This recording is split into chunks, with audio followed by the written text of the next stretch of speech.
আসসালামু আলাইকুম। বিসমিল্লাহির রহমানির রহিম। আমি বাংলাদেশ পুলিশের একজন কর্মকর্তা এসআই মাসুদ রানা। আমি আপনাদের কাছে কিছু তথ্য তুলে ধরতে চাই, যেটা বাংলাদেশের মানুষ অনেক দিন ধরেই জানে না, বা তারা এ প্রশ্নের উত্তর খুঁজছে অনেক বছর ধরে, কিন্তু কোনো উত্তর খুঁজে পায়নি। আজকে যাকে সেনাবাহিনী থেকে অব্যাহতি দেওয়া হলো, মেজর জেনারেল জিয়াউল হাসান, যিনি এনটিএমসির প্রধান ছিলেন এবং তিনি র্যাবের অতিরিক্ত পরিচালক ছিলেন। অতিরিক্ত পরিচালক অপারেশন। তিনি মেজর থাকতেই র্যাবে ছিলেন এবং বাংলাদেশে যত গুম খুন হয়েছে, বিএনপি সহ অন্যান্য যারা অ্যাক্টিভিস্ট, সেই গুম খুনের সাথে জড়িত এই জিয়াউল হাসান। অনেক নেতাদেরকেই র্যাবের কালো গাড়িতে করে সিভিলে ধরে আনা হতো, এনে র্যাব 1-এর গোপন আস্তানায় তাদেরকে আটক রাখা হতো। এরপর তাদেরকে সময় মতো অজ্ঞাত স্থানে নিয়ে তাদেরকে হত্যা করা হতো এবং অজ্ঞাত স্থানেই তাদের লাশ হয়তো নদীতে ডুবিয়ে দেওয়া হতো, নয়তো তাদেরকে দাফন করা হতো, নয়তো অ্যাসিডের মাধ্যমে তাদের লাশকে গলিয়ে দেওয়া হতো। আমি 2014 অক্টোবর থেকে 2017 ডিসেম্বর পর্যন্ত র্যাব সদর দপ্তরে কর্মরত ছিলাম। তখন র্যাবের ডিজি ছিলেন বেনজির, যিনি আজকে দেশের হাজার হাজার কোটি টাকা চুরি করে, পুলিশের হাজার হাজার কোটি টাকা চুরি করে পালিয়ে গেছেন বিদেশে। তো আমি দেখেছি অনেক মানুষকে কিভাবে অন্যায়ভাবে গ্রেফতার করে নিয়ে গুম করে রাখা হতো। আমি রিসেপশনে ডিউটি করতাম। গুম হয়ে যাওয়া মানুষের স্বজনেরা আমার কাছে আসতো, কিন্তু আমাদেরকে কঠোর নজরদারিতে রাখা হতো।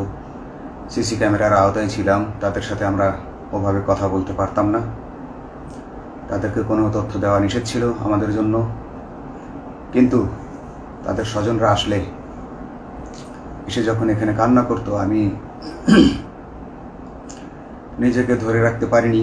আমি অনেকের স্বজনকেই তাদের স্বজনের, গুম হয়ে যাওয়া স্বজনের পরিণতির কথা জানিয়ে দিতাম। বিশেষ করে যাদেরকে মেরে ফেলা হতো, খুন করা হতো, তাদেরকে আমি খারাপ সংবাদটা দিতাম না। কিন্তু যাদেরকে বন্দি করে রাখা হতো, যেমন বিএনপি নেতা সালাউদ্দিন আহমেদকে যখন অ্যারেস্ট করে আনা হলো, তিনি অ্যারেস্ট করার সময় ধস্তাধস্তিতে মাথায় আঘাত পেয়েছিলেন। তাকে র্যাব 1-এর গোপন কক্ষে আটক করে রাখা হয়েছিল দীর্ঘদিন। এরপর তাকে এক সময় ভারতে পাচার করে দিয়ে আসা হয়। তাকে অজ্ঞাত কারণে হত্যা করা হয়নি। তার ফ্যামিলি এসেছিল, তার স্ত্রী হাসিনা আহমেদ, তার ভাই গিয়াসউদ্দিন আহমেদ। ওনারা আমার কাছে বেশ কয়েকবার এসেছেন। আমি কয়েকদিন ওনাদের এই উদ্বেগ, উৎকণ্ঠা, আমার সামনে বসে কান্নাকাটি দেখে আমি থাকতে পারিনি। আমি ওনাদেরকে কৌশলে আমার ফোন নাম্বার দিয়ে আমি ওনাদের সাথে দেখা করে ওনাদেরকে জানিয়ে দিই যে সালাউদ্দিন সাহেবকে হত্যা করা হয়নি, উনি জীবিত আছেন এবং ওনাকে হত্যা করার সিদ্ধান্ত নেওয়া হয়নি। এই সিদ্ধান্তগুলো জেনে নিতেন তিনি হচ্ছেন বর্তমানে মেজর জেনারেল জিয়াউল হাসান, যাকে আজকে অব্যাহতি দেওয়া হয়েছে। শুধু অব্যাহতি যদি দেয়া হয়, তাকে যদি বিচারের মুখোমুখি করা না হয়, তাহলে এই আন্দোলনের, এই স্বাধীনতার কোনো মূল্য থাকবে না। আমি আজকে আর কাউকে ভয় পাই না। আমি আজকে বিশ্বাস করি যে আজকে আমাকে এই সত্য বলার জন্য কেউ গুম করে দিতে পারবে না, এই সত্য বলার জন্য কেউ আমাকে অ্যারেস্ট করবে না। সেই কারণে আমি বুকে সাহস নিয়ে আজকে কথাগুলো বলছি। আপনারা যারা বিএনপি নেতা ইলিয়াস আলীর অপেক্ষায় আছেন, তাদের জন্য দুঃখজনক সংবাদ। তাকে অনেক আগেই হত্যা করা হয়েছে। তাকে পতেঙ্গা সমুদ্র সৈকত দিয়ে কড়া পাহারায় সাগরের মাঝখানে নিয়ে স্পিড বোটের মাধ্যমে মুখে পলিথিন পেঁচিয়ে হত্যা করে, তার পেট ছুরি দিয়ে ছিদ্র করে, তাকে পাথর দিয়ে বেঁধে সাগরে ডুবিয়ে দেওয়া হয়েছে। শুধু ইলিয়াস আলী নয়, অনেক নেতার সন্ধান যারা আজও পাননি। কিছু মানুষ তো ঘর থেকে উদ্ধার হয়েছে, কিন্তু যাদেরকে আপনারা পাননি তাদের সবার এই করুণ পরিণতি হয়েছে।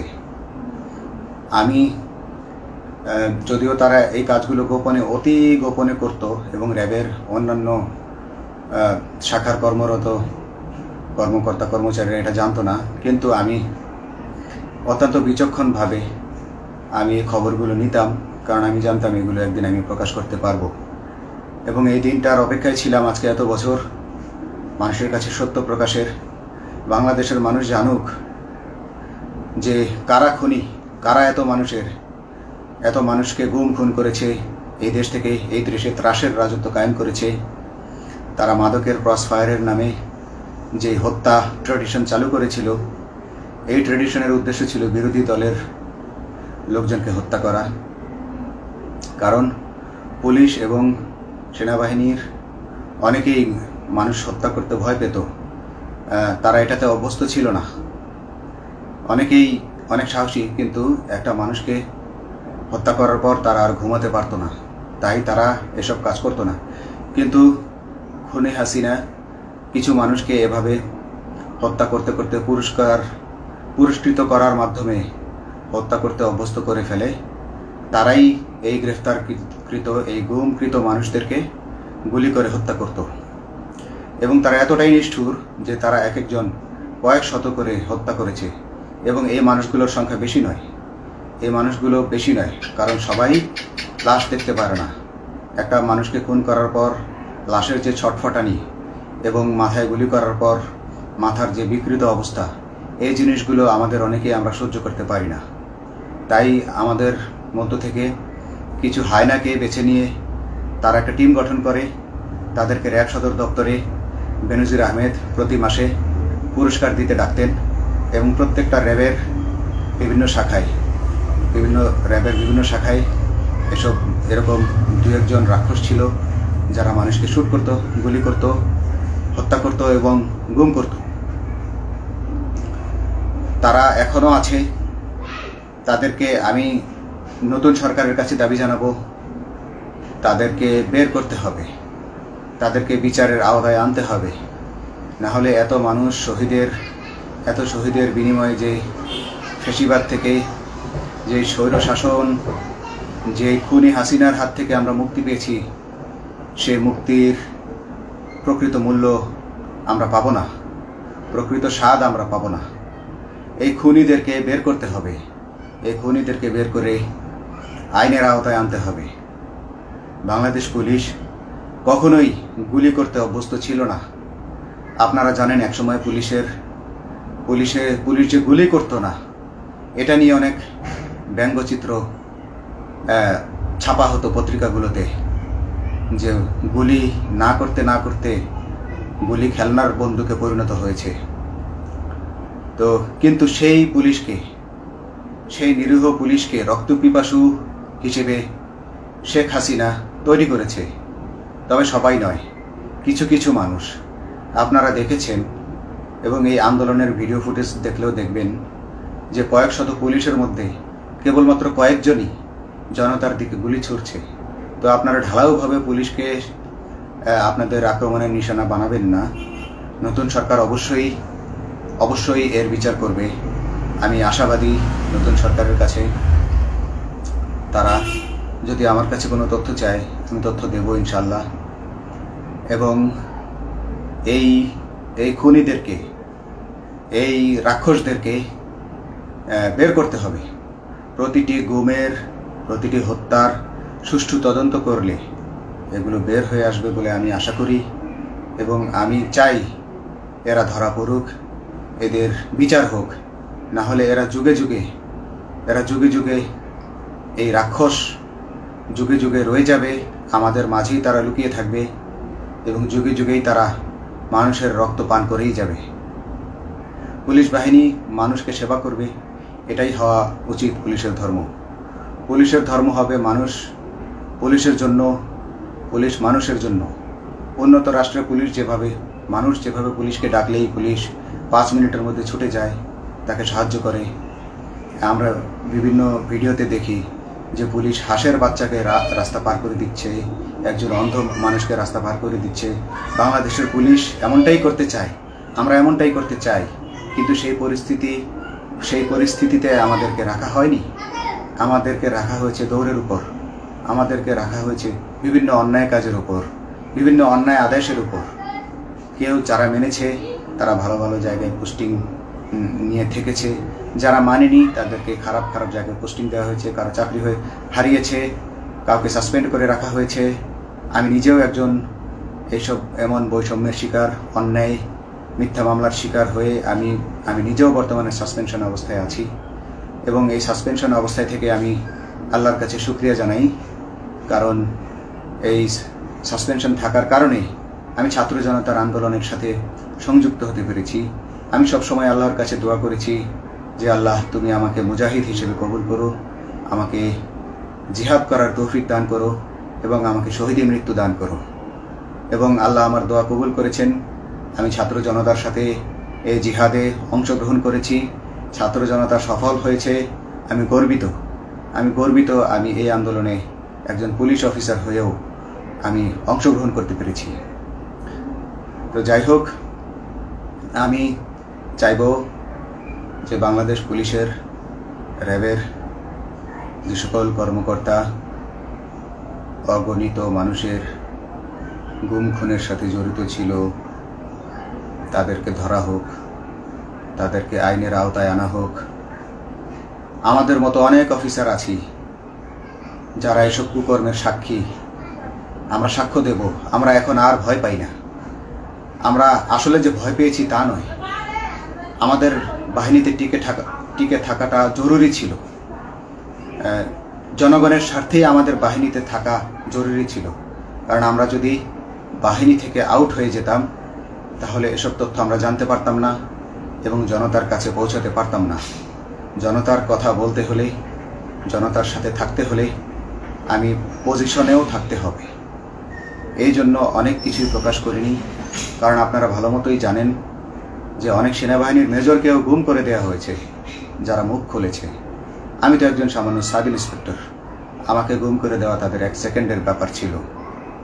তো আমি এখন বিশ্বাস করি যে এখন সেই দিন, সেই কালো মেঘ সরে গেছে আকাশ থেকে, আকাশ মুক্ত হয়েছে, এই দেশ জালিমের শাসন থেকে মুক্ত হয়েছে। আল্লাহ তাআলা আমাদের উপর রহমত বর্ষণ করেছে। অগণিত মুসলিমের দোয়া আল্লাহ তাআলা কবুল করেছেন, অগণিত 18 কোটি মানুষের দোয়া আল্লাহ কবুল করেছেন। তাহলে এইভাবে হঠাৎ করে 15 দিনের মধ্যে 15 বছর ধরে গড়ে ওঠা রাক্ষসের পতন ঘটা আল্লাহর রহমত ছাড়া, আল্লাহর রহমত ছাড়া এটা কখনোই সম্ভব হতো না। আমি আল্লাহর উপর ভরসা রেখে বলছি, আপনারা নতুন প্রশাসনকে ঢেলে সাজান, পুলিশ বাহিনীকে ঢেলে সাজান। এই সিস্টেমের মধ্যেই, পুলিশের এই সিস্টেমের মধ্যেই গণ্ডগোল আছে, নিয়োগের মধ্যে গণ্ডগোল আছে। আপনারা এই সিস্টেমগুলো পরিবর্তন করুন, আপনারা এই সিস্টেম পরিবর্তনে সাহায্য করুন এবং পুলিশ ডিপার্টমেন্টে যত ডিপার্টমেন্টাল পরীক্ষা আছে এগুলো তুলে দেন। এই ডিপার্টমেন্টাল পরীক্ষাগুলোর মাধ্যমে আমাদের ঊর্ধ্বতনরা আমাদের গলা সবসময় চিপে ধরে রাখে, ঠিক আছে? সেজন্য আমরা তাদের কাছে সবসময় আটকা থাকি। এই জন্য আমরা অনেক কিছু বলতে পারি না, অন্যায়ের প্রতিবাদ করতে পারি না। তো এই সিস্টেম পরিবর্তন জরুরি। ডিপার্টমেন্টে কোনো পরীক্ষা থাকা যাবে না। কনস্টেবল হতে যারা একটা নির্দিষ্ট সময় পর তার বিভিন্ন কোর্স করানোর মাধ্যমে তার প্রমোশন হতে হবে। সাব ইন্সপেক্টরে ভর্তি হয়ে 5 বছর পর ইন্সপেক্টর হিসেবে পদোন্নতি পাবে, তার 5 বছর পর সহকারী পুলিশ সুপার হিসেবে পদোন্নতি পাবে। এভাবে আইন পরিবর্তন করতে হবে। তাদেরকে দক্ষ করে গড়ে তোলার জন্য বিশেষ কোর্সের আয়োজন করতে হবে এবং সৎভাবে বাঁচার জন্য সঠিক বেতন কাঠামো এবং ভালো কাজের জন্য পুরস্কার এর ব্যবস্থা করতে হবে। বিভিন্ন যে চোরাই মাল মাদক উদ্ধারের জন্য সেক্ষেত্রেও বিশেষ পুরস্কারের ব্যবস্থা থাকতে হবে এবং বাসস্থান এবং যানবাহন, পুলিশের যেই ব্যয়টা হয় সেটা হচ্ছে বাসস্থান এবং যানবাহন। পুলিশ আমরা নিজের বেতনের টাকা দিয়ে মোটরসাইকেল কিনে চাকরি করতে হয়, এই বিষয়টা যেন না করতে হয় এবং সরকারি বাসস্থান যদি আমাদেরকে দেয়া হয় তবে আমরা বেতনের টাকা দিয়ে আমরা মানুষকে সেবা দিতে পারবো, সৎভাবে চলতে পারবো এবং দেশের মানুষকে সন্তুষ্ট করতে পারবো ইনশাল্লাহ। তো আমি আপনাদেরকে প্রথমে যেই তথ্যগুলো দিয়েছি গুম খুনের বিষয়ে, আপনারা এই তথ্যগুলো অনুসন্ধান করুন, অনুসন্ধানে টিম গঠন করুন। প্রত্যেকটা গুম খুনের বিচার হতে হবে এই দেশে। যারা আটক ছিলেন অনেকেই হয়তো এখন আয়নাঘর থেকে মুক্তি পেয়েছেন, কিন্তু যারা দুর্ভাগ্যের শিকার হয়ে মৃত্যুবরণ করেছেন তাদের আত্মীয় স্বজনরা, তাদের প্রতি আমার সমবেদনা রইল। তারা জোর দাবি তুলুন, তারা সবাই সরকারের কাছে আপনাদের পরিবার পরিজনের নিখোঁজ হওয়ার বিষয়টি তুলে ধরুন, আপনারা জোর দাবি জানান এবং গুম খুন তদন্তে একটি তদন্ত কমিটি গঠন করা হোক, যেখানে কোনো পুলিশ বা সেনাবাহিনীর সদস্য থাকবে না। এটা হতে পারে বিচার বিভাগীয় তদন্ত বা অন্য কারো মাধ্যমে, কিন্তু এই হায়নাদের এই খুনিদেরকে বের করুন, বের করে এদেরকে শাস্তির আওতায় আনুন, তবেই এই তারা তাদের বলিদান সফল হবে। আসসালামু আলাইকুম।